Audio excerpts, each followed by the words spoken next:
రక్తం కళ్ళారా చూశారు, కానీ నాకు మాట్లాడే అవకాశం ఇచ్చారా?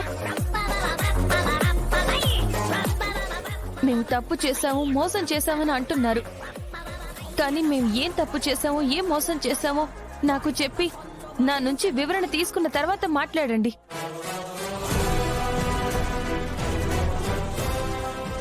అసలేమైంది? ఎందుకు మమ్మల్ని, మా వి ఆర్గానిక్స్ ని అలా అంటున్నారు? మీరు చెప్పినట్లే సేంద్రియ వ్యవసాయం చేశాం. మీరు చెప్పిన విధానంలోనే అందరం అన్ని పంటలు పండించాం. మీరు పంపిన అతను పంట చూసి పురుగుల మందుతో పండించాము, పురుగుల మందు వేసాం అంటున్నాడు. ఇదంతా మోసమేగా. ఎవరు మీకు అలా చెప్పింది?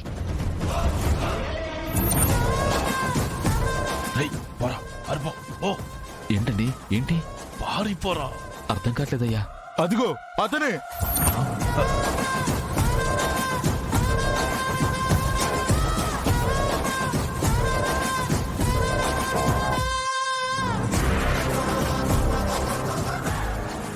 ఏంటమ్మా ఇప్పుడు నీకు అన్ని చెప్పాలా ఏంటి?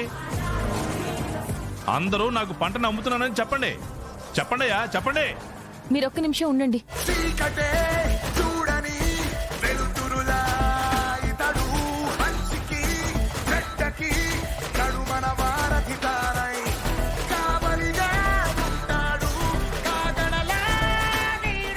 నువ్వు వి ఆర్గానిక్స్ ఎంప్లాయీవా? అవును మేడం.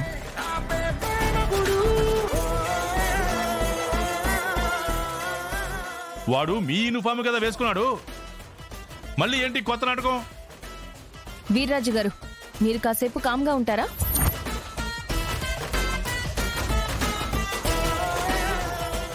సార్, మీ ఐడి కార్డ్ చూపించండి. అది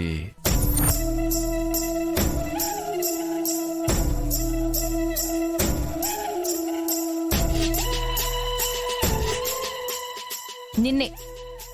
నీ ఎంప్లాయ్ ఐడి కార్డ్ చూపించు. ఏంటమ్మా ఐడి కార్డు మర్చిపోయి వచ్చాడేమో. అలాగా?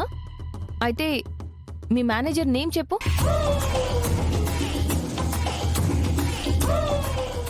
నిజం చెప్పు, లేకపోతే పోలీసుల్ని పిలిచి నిన్ను అరెస్ట్ చేయిస్తాను. వద్దు మేడం. నువ్వు నిజంగా మా కంపెనీ ఎంప్లాయీవేనా? మరి ఎందుకు ఇదంతా చేసావు? చెప్పు. చెప్తాను మేడం.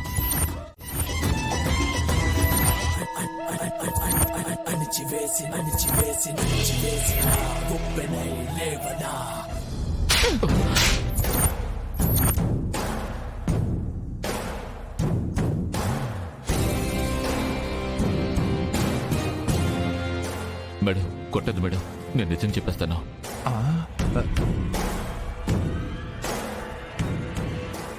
చేతవా, ఎంత పని చేసావురా? మీరు ఆగండి.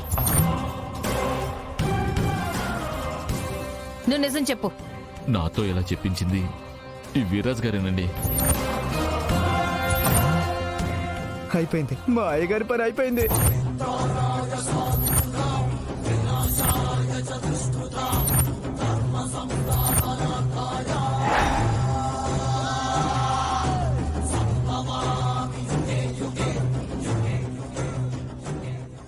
మేడం, వి ఆర్గానిక్స్ నుంచి వచ్చింది నేనే మేడం, మీ ఎంప్లాయీ నేనే.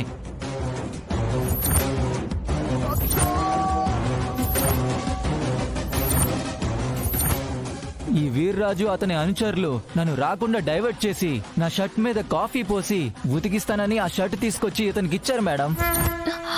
అమ్మా,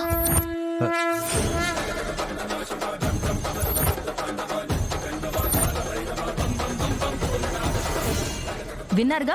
ఇప్పుడు చెప్పండి, ఎవరు మోసం చేసింది, ఎవరు అన్యాయం చేసింది? ఎంత కుట్ర చేశావు వీర్రాజు. వీళ్ళ మాటలు నమ్మి మిమ్మల్ని అనవసరంగా మాటలు అన్నాం. గంటలో నేనే మీ ముందుంటాను.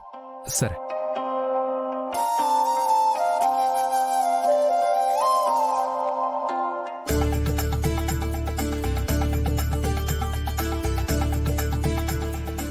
అయ్యా, పెళ్లి కూతురు పెళ్లి కొడుకుని రమ్మని చెప్పండి. అదిగో వస్తున్నారు పంతులు గారు.